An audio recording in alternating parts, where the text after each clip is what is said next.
Hello friends, welcome back to my YouTube channel Vaishnavi free education classes. Friends, जैसा आप लोग देख रहे हैं डेली आपकी रात में क्लास हो रही है और जितनी क्लासेस आपको पढ़ाई जा रही हैं एकदम क्वेश्चंस सिलेक्टेड हैं। ठीक है, इसके पहले हम लोगों ने 2 क्लास ऑलरेडी पढ़ ली है। अगर आपने नहीं देखा है तो जाकर पहले देख लीजिएगा, हमने प्लेलिस्ट भी बना दी है। ठीक है, आपको हम बता दें कि यहाँ हम लोग NCERT plus SCERT based questions को देख रहे हैं, प्लस जो एग्जाम में पहले से ही क्वेश्चन पूछे जा चुके हैं उनको भी यहाँ पर हम लोग कवर कर रहे हैं। ठीक है, कुल मिलाकर जितना भी क्वेश्चन आपके एग्जाम में पूछा जा सकता है सारा का सारा क्वेश्चन हम आपके सामने रख रहे हैं। तो चलिए स्टार्ट करते हैं एकदम स्पीड में अपनी क्लास को बहुत अच्छे तरीके से, ताकि आप लोग पढ़ना शुरू कर दें। चलिए, हमने लास्ट क्लास में पिछली 2 क्लास में 50-50 करके क्वेश्चन पढ़े थे। पहले दिन 50, दूसरे दिन 50, तो इस तरह से हमने 100 नंबर तक पढ़ लिया था। आज हमें 101 नंबर से क्लास को स्टार्ट करनी है। ठीक है, तो चलिए स्टार्ट करते हैं। पहला क्वेश्चन आपके स्क्रीन पर लाते हैं। चलिए, तो पहला देखिए 100 तक हम पढ़ चुके थे। ठीक है, जिसने नहीं पढ़ा है तो पढ़ लीजिएगा, प्लेलिस्ट बनी हुई है। चलिए, एकदम सीक्वेंस में चल रहे हैं हम लोग। ठीक है, चलो, इसमें पूछा जा रहा है सशस्त्र बल झंडा दिवस आर्म्ड फोर्स्ड फ्लैग डे कब मनाया जाता है? 15 अगस्त, 7 दिसंबर, 26 जनवरी, 2 अक्टूबर। पूछा जा रहा है सशस्त्र बल झंडा दिवस कब मनाया जाता है, आपको बताना है। बिल्कुल, तो याद रखना 7 दिसंबर को ये दिवस मनाया जाता है। आपका सही आंसर ऑप्शन बी करेक्ट इसका आंसर हो जाएगा। ठीक है, आगे बढ़ते हैं नेक्स्ट क्वेश्चन है, किस भारतीय राज्य में सबसे अधिक चाय का उत्पादन होता है? सबसे अधिक चाय का उत्पादन किस भारतीय राज्य में होता है?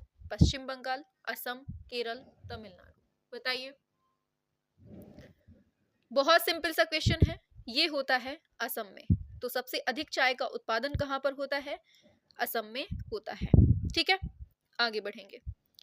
पूछा जा रहा है किसने जय जवान जय किसान का नारा दिया था? बहुत इंपॉर्टेंट क्वेश्चन है, बताना है किसने जय जवान जय किसान का नारा दिया था। फटाफट से करिए आंसर, क्या होने वाला है राइट आंसर? बहुत बढ़िया, बहुत बढ़िया। चलिए, तो बात करते हैं आंसर की। आंसर आपका हो जाएगा लाल बहादुर शास्त्री। किसने? लाल बहादुर शास्त्री ने ही जय जवान जय किसान का नारा दिया था। ये कब दिया था? बहुत इंपॉर्टेंट है। 1965 में जब भारत पाकिस्तान का युद्ध हो रहा था ना, उसी दौरान जय जवान जय किसान का नारा दिया था, जिससे सैनिकों और किसानों के योगदान को सम्मान मिले। ठीक, आगे नेक्स्ट पर आते हैं। बताना है भारत का सबसे लंबा रेलवे प्लेटफॉर्म कौन सा है? बताइए, इस ऑप्शन के अकॉर्डिंग बताना है क्या होगा राइट आंसर। सबसे बड़ा, सबसे लंबा रेलवे प्लेटफॉर्म कौन सा है? तो याद रखना गोरखपुर जंक्शन है।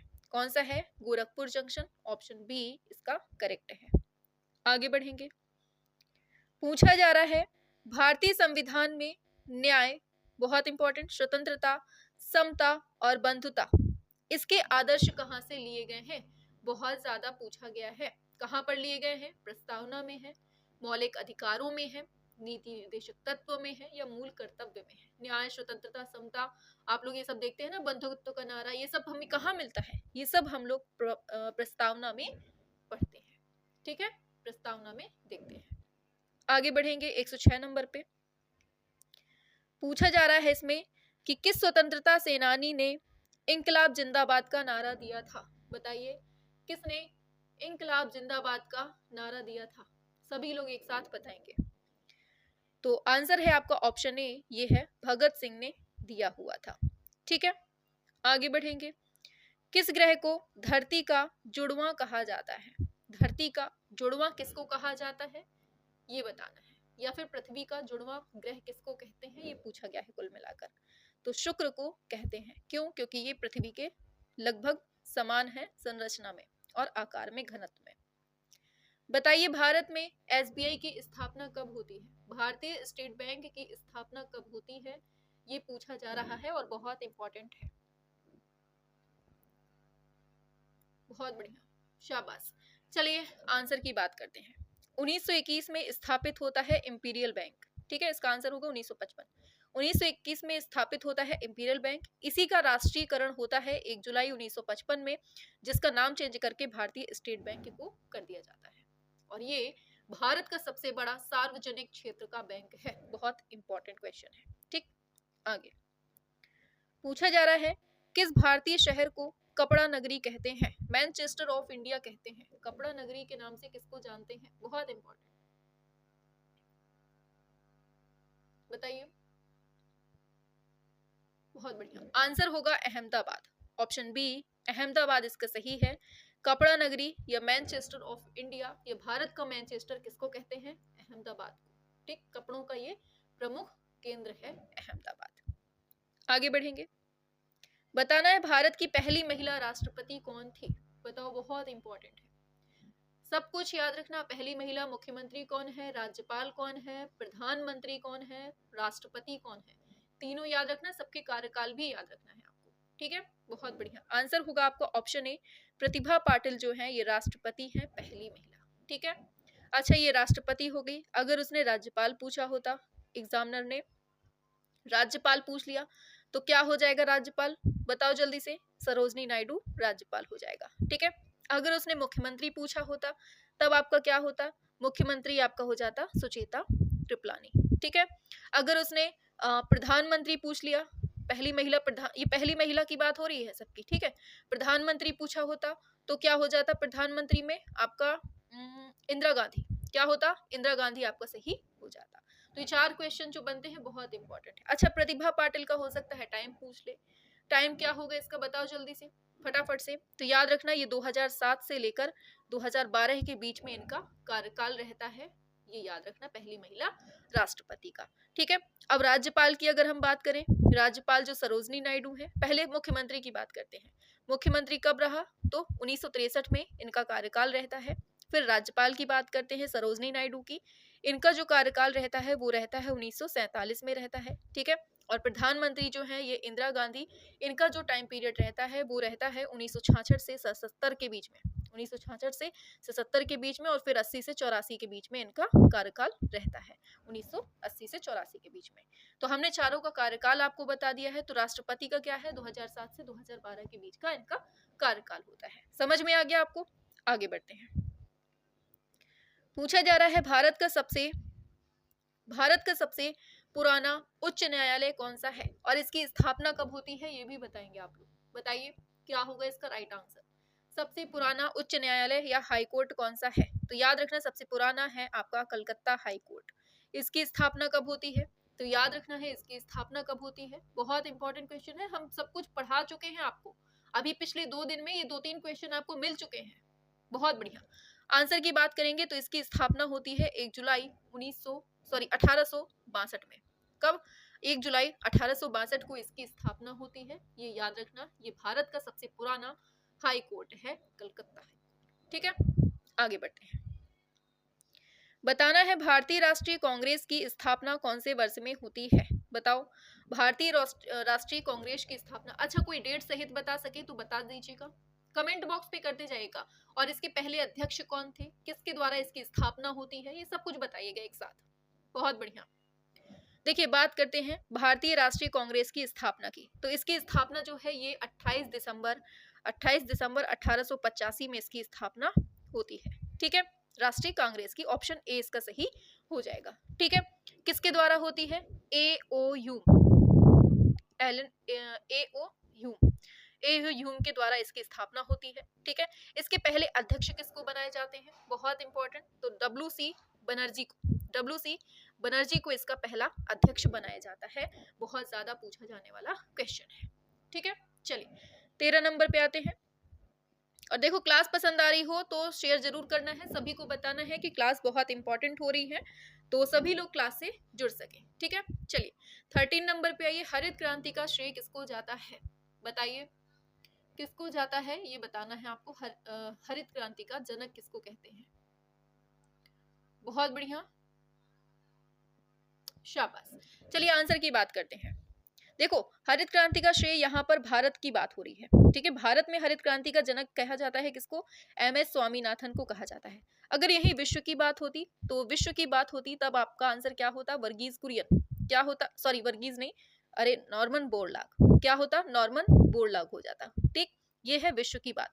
अच्छा, वर्गीज कुरियन जो ये दिया है ना, ये किससे संबंधित है? ये दुग्ध उत्पादन से संबंधित है, ये या फिर फ्लड क्रांति से संबंधित है, ठीक। ये याद रखना आपको। आगे आगे पूछा जा रहा है, भारत में गांधी शांति पुरस्कार किसके सम्मान में दिया जाता है? बहुत इंपॉर्टेंट क्वेश्चन है। गांधी शांति पुरस्कार किसके सम्मान में दिया जाता है, ये बताना है आपको। चलिए, हाँ देखिए, गांधी शांति पुरस्कार की बात करें तो ये महात्मा गांधी के सम्मान में दिया जाता है और इसकी स्टार्टिंग 1995 से होती है। ये आपको याद रखना है, गांधी शांति पुरस्कार की, ठीक है। बहुत बढ़िया, आगे चलते हैं नेक्स्ट पर। 15 पे आते हैं। पूछा जा रहा है कि किस संविधान संशोधन के द्वारा न्यायपालिका की स्वतंत्रता सुनिश्चित की गई थी? बहुत इंपॉर्टेंट है। अच्छा, हाँ बताइए जल्दी से फटाफट से, कब आया था ये संशोधन, ये भी बताइएगा टाइम। बिल्कुल, तो न्यायपालिका की स्वतंत्रता की बात हो रही है, ये आता है आपका 44वां संविधान संशोधन, ठीक है। और कब आता है? ये 1978 में आता है। बहुत इंपॉर्टेंट क्वेश्चन है, ध्यान रखना इसको, ठीक है। आगे पूछा जा रहा है कि जलियांवाला बाग हत्याकांड कौन से वर्ष में होता है? जलियांवाला बाग हत्याकांड डेट सहित बताएंगे तो बहुत मजा आएगा। डेट भी बताना है आपको, बताइए जल्दी से, और क्लास को शेयर जरूर करना है, ठीक है। बहुत बढ़िया। जलियांवाला बाग हत्याकांड किस वर्ष में होता है? बिल्कुल सही है, 1919 में होता है। वो भी डेट सहित आपको याद रखना है, तो 13 अप्रैल को होता है। कब होता है? 13 अप्रैल 1919 को होता है। आगे बढ़ेंगे। पूछा गया है, भारत की सबसे बड़ी मस्जिद कौन सी है? बताओ, भारत की सबसे बड़ी मस्जिद कौन सी है? ये आपसे पूछा गया है। क्या होगा इसका राइट आंसर? बिल्कुल, आंसर याद रखना, ताज उल मसाजिद भोपाल में स्थित है। ये भारत की सबसे बड़ी मस्जिद है, ठीक है, ये याद रखना है आपको। आगे, भारत की पहली महिला IPS अधिकारी कौन थी? बताइए, भारत की पहली महिला IPS अधिकारी कौन थी? ये पूछा गया है। बहुत बढ़िया, तो किरण बेदी। ऑप्शन ए, किरण बेदी जो है ना, भारत की पहली महिला IPS अधिकारी है। और इसकी जो पोस्टिंग मतलब नियुक्ति होती है, वो कब होती है? 1972 में इनकी नियुक्ति होती है, ठीक है। आगे बढ़ेंगे नेक्स्ट क्वेश्चन पे। तो पूछा जा रहा है आपसे कि राष्ट्रीय विज्ञान दिवस भारत में कब मनाया जाता है? अच्छा, किसके सम्मान में मनाया जाता है ये बताइए। हमने लास्ट क्लास में पढ़ाया है आपको बहुत डिटेल में। बिल्कुल, तो 28 फरवरी को राष्ट्रीय विज्ञान दिवस मनाते हैं। किसका बर्थडे होता है इस दिन? सभी को पता है ना, CV रमन। हमने आपको लास्ट क्लास में भी बताया था, CV रमन जो है, इन्होंने रमन इफेक्ट दिया था 1928 में, ठीक है। और 1930 में इनको नोबेल पुरस्कार दिया जाता है। इसी वजह से इनके जन्म दिवस के रूप में राष्ट्रीय विज्ञान दिवस 28 फरवरी को मनाया जाता है। क्लियर हुआ? आगे बढ़े, नेक्स्ट पर आते हैं। पूछा जा रहा है, भारत में किसने सत्यमेव जयते को राष्ट्रीय आदर्श वाक्य के रूप में अपनाया था? सत्यमेव जयते को राष्ट्रीय आदर्श वाक्य के रूप में किसने अपनाया था, ये बताइए। बहुत इंपॉर्टेंट क्वेश्चन है, सारे के सारे बहुत ज्यादा पूछे जाते हैं, बताइए। बिल्कुल सही। चलिए बात करते हैं सत्यमेव जयते की। तो इसको राष्ट्रीय आदर्श वाक्य के रूप में डॉक्टर राजेंद्र प्रसाद के द्वारा अपनाया जाता है, ठीक है। पूछा जाता है इससे एक और क्वेश्चन कि इसको किस उपनिषद से लिया गया है? तो इसको मुंडकोपनिषद से लिया गया है। किससे? मुंडकोपनिषद से लिया गया है। यहां से भी क्वेश्चन बनता है।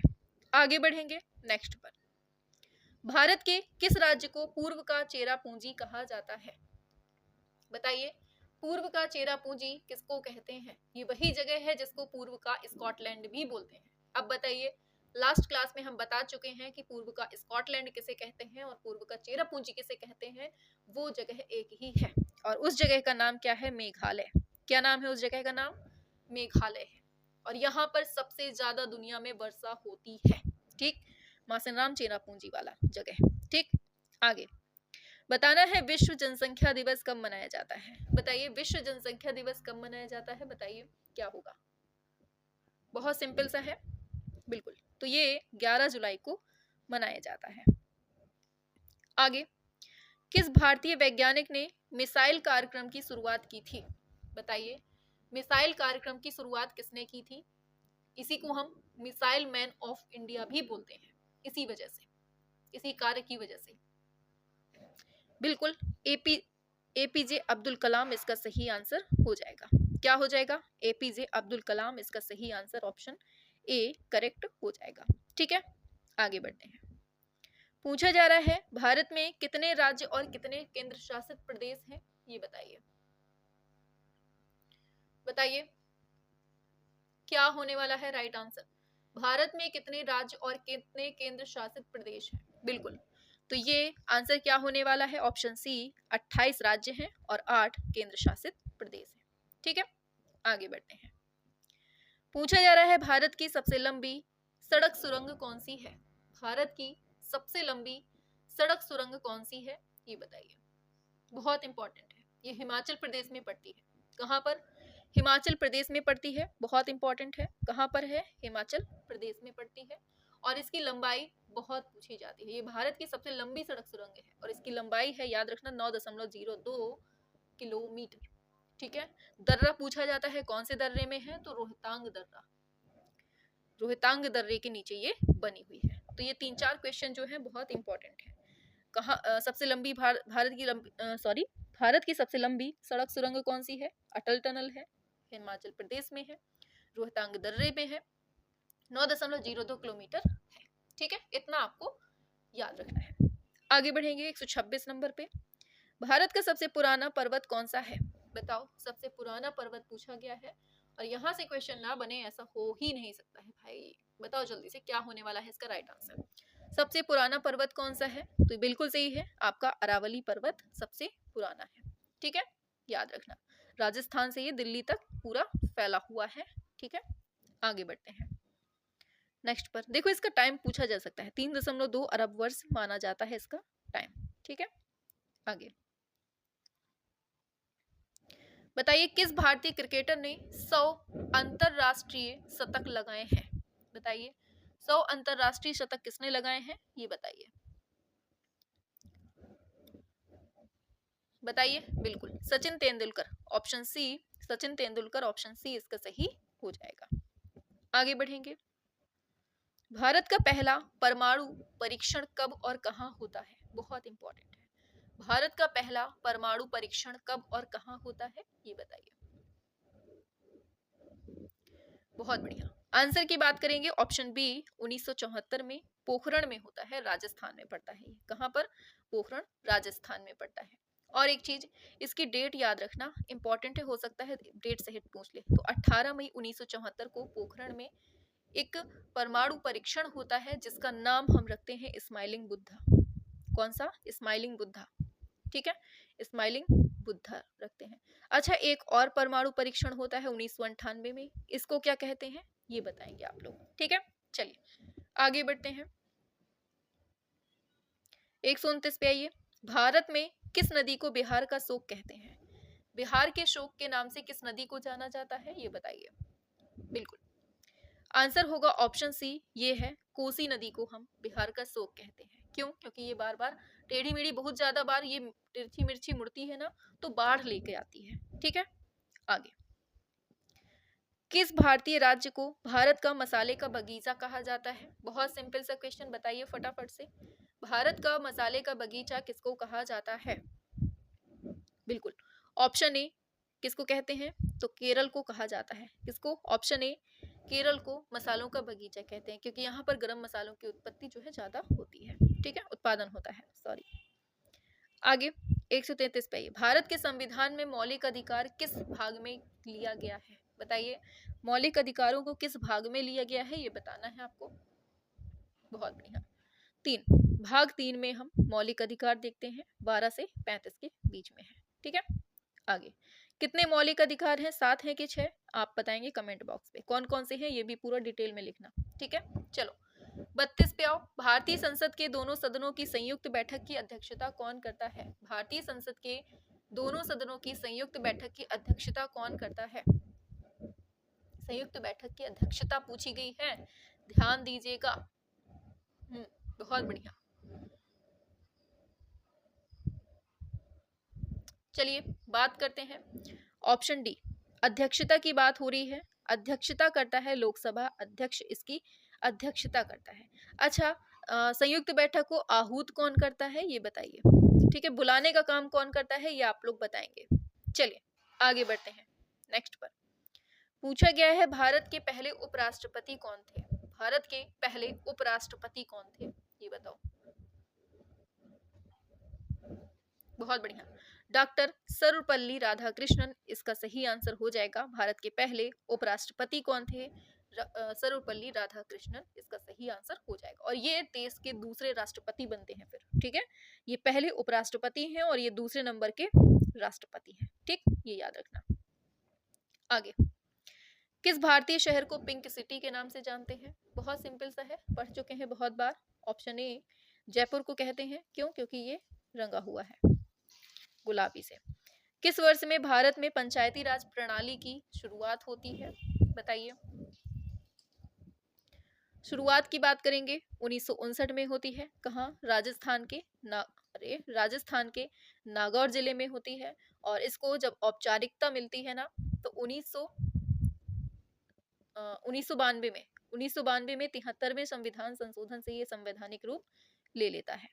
आगे बढ़ेंगे, डिस्कवरी ऑफ इंडिया पुस्तक किसके द्वारा लिखी गई है? बहुत इंपॉर्टेंट है, डिस्कवरी ऑफ इंडिया पुस्तक किसके द्वारा लिखी गई है? बिल्कुल, तो डिस्कवरी ऑफ इंडिया सभी को पता है, जवाहरलाल नेहरू के द्वारा डिस्कवरी ऑफ इंडिया लिखी जाती है। ठीक है, आगे बढ़ेंगे। 37 पे आते हैं, किस राज्य में सुंदरवन क्षेत्र स्थित है? बताइए, सुंदरवन जो है वो कहाँ पर स्थित है ये बताइए। बहुत बढ़िया, एकदम सही है, पश्चिम बंगाल में है। सुंदरवन जो है ना ये विश्व का सबसे बड़ा मैंग्रोव वन क्षेत्र है जो पश्चिम बंगाल में है। कहाँ पर है? वेस्ट बंगाल में है। ठीक है, और ये रॉयल बंगाल टाइगर के लिए फेमस है, बहुत पूछा जाता है। ठीक, आगे बढ़ते हैं। भारत का सबसे बड़ा, हमने सब कुछ लिख दिया है नीचे विवरण में, सब कुछ लिख दिया है। ठीक है, आप लोग इससे भी पढ़ सकते हैं। भारत का सबसे बड़ा राज्य क्षेत्रफल के हिसाब से कौन सा है ये बताइए। सबसे बड़ा राज्य क्षेत्रफल के अकॉर्डिंग पूछा है। अच्छा, जनसंख्या में कौन सा है ये भी बता दीजिएगा। ठीक है, बिल्कुल, तो क्षेत्रफल में उसने पूछा है तो अरे नीचे छुप गया वो, राजस्थान है। ठीक है, क्षेत्रफल के अकॉर्डिंग राजस्थान है और यूपी जो है जनसंख्या के मामले में है। ठीक, आगे बढ़ेंगे। किस नदी को दक्षिण भारत की गंगा कहा जाता है? बताइए, दक्षिण भारत की गंगा किसको कहते हैं? बताइए, दक्षिण भारत की गंगा किसको कहते हैं ये पूछा जा रहा है। बिल्कुल, तो आंसर होगा गोदावरी नदी को हम दक्षिण भारत की गंगा कहते हैं। बहुत इंपॉर्टेंट क्वेश्चन है, ये सबसे लंबी नदी है दक्षिण भारत की। ठीक है, भारत का सबसे पूछा गया है, भारत का राष्ट्रीय पक्षी कौन सा है? बताइए, भारत का राष्ट्रीय पक्षी कौन सा है? बिल्कुल, ऑप्शन ए, मोर। मोर जो है ये भारत का राष्ट्रीय पक्षी है, ये याद रखना है। आगे बढ़ेंगे, भारत में वन महोत्सव कब मनाया जाता है? बताइए, भारत में वन महोत्सव कब मनाया जाता है? बहुत इंपॉर्टेंट है, वन महोत्सव।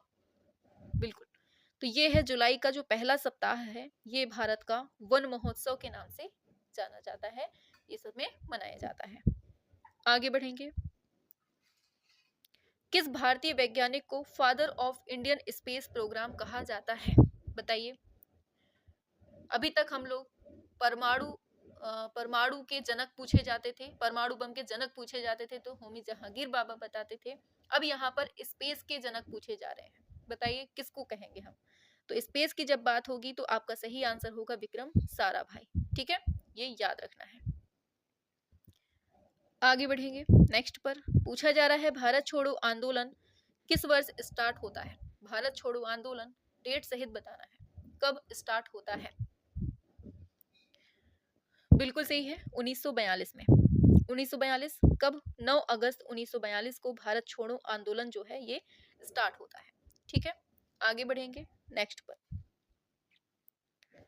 भारत के किस राज्य में सबसे अधिक चावल का उत्पादन होता है?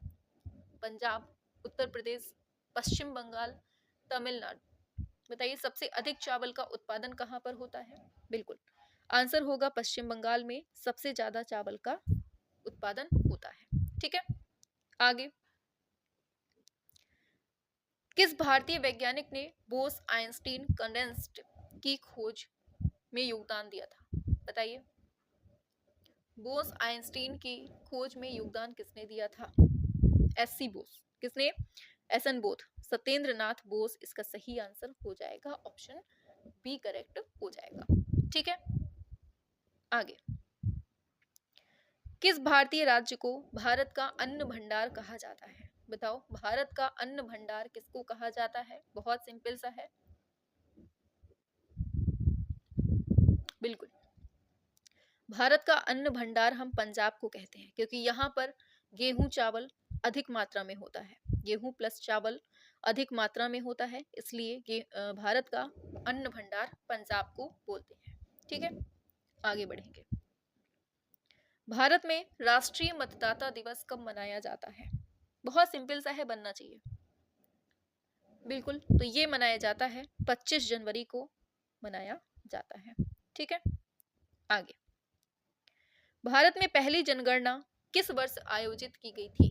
पहली जनगणना, और दशकीय रूप से जो जनगणना हुई थी वो कब से स्टार्ट हुई थी? बताइए, बिल्कुल 1872 से लॉर्ड मेयो के टाइम पे ये जो है स्टार्ट होती है।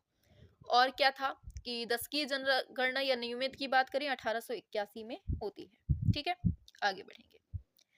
किस योजना को भारत की पहली पंचवर्षीय योजना माना जाता है? बताइए, किस योजना को भारत की पहली पंचवर्षीय योजना माना जाता है? बताएंगे सभी एक साथ, बहुत बढ़िया। 1951 से 56 के बीच में भारत की पहली पंचवर्षीय योजना चलाई जाती है, और इसका मुख्य फोकस में क्या रहता है? कृषि, और मतलब कृषि पर डिपेंड होकर कि कृषि को बढ़ावा देना इसका मुख्य उद्देश्य होता है, और इसमें फायदा भी बहुत होता है। फिर भारत रत्न से सम्मानित पहली महिला, इंपॉर्टेंट क्वेश्चन है बहुत ज्यादा, और टाइम अगर आप लोग बता सके तो बताइएगा। बताइए, आंसर ही निकल गया। ठीक है, मदर टेरेसा इसका सही होगा। भारत रत्न से सम्मानित पहली महिला मदर टेरेसा। इनको कब मिलता है? 1979 से 80 के बीच में इनको ये नोबेल पुरस्कार मिलता है, भारत रत्न मिलता है। ठीक, ये याद रखना है। अब देखिए, ये आज का आपका अंतिम क्वेश्चन था, ये हमने आपको पढ़ा दिया। ठीक है, कल हम लोग 151 नंबर से पढ़ेंगे, और जैसे हम हमेशा क्वेश्चन देते हैं, आज का आपका जो क्वेश्चन है होमवर्क वाला वो ये है, आपको इस क्वेश्चन का आंसर नीचे कमेंट बॉक्स पे करना है। भारतीय संविधान को कब अंगीकार किया गया था? ठीक है, अंगीकार की बात हो रही है। ठीक, तो इसको आपको बताना है नीचे कमेंट बॉक्स पे। और क्लास कैसी लगती है, मजा आती है कि नहीं आती है, ये भी नीचे कमेंट बॉक्स पे बताइएगा। और साथ साथ ये भी बताइएगा कि मतलब क्वेश्चंस कैसे लग रहे हैं। अभी तो खैर स्टार्टिंग है, तो थोड़ा आसान लेवल लेकर चल रहे हैं। ठीक है, और जिसको ये भी नहीं पता होगा तो वो भी मतलब बन जाएगा, जिसका लो, बिल्कुल से कहा जाता है ना कि लो लेवल से ही स्टार्ट करनी चाहिए तैयारी, बिल्कुल वहीं से हमने स्टार्ट किया हुआ है जीके जीएस को। बिल्कुल लो लेवल से लेकर बिल्कुल हाई क्लास तक हम लोग हर क्वेश्चन को पढ़ेंगे जीके जीएस में। ठीक है, चलिए फिर मिलते हैं नेक्स्ट वीडियो में, नेक्स्ट सेशन पे एकदम धमाकेदार सेशन के साथ। Thank you.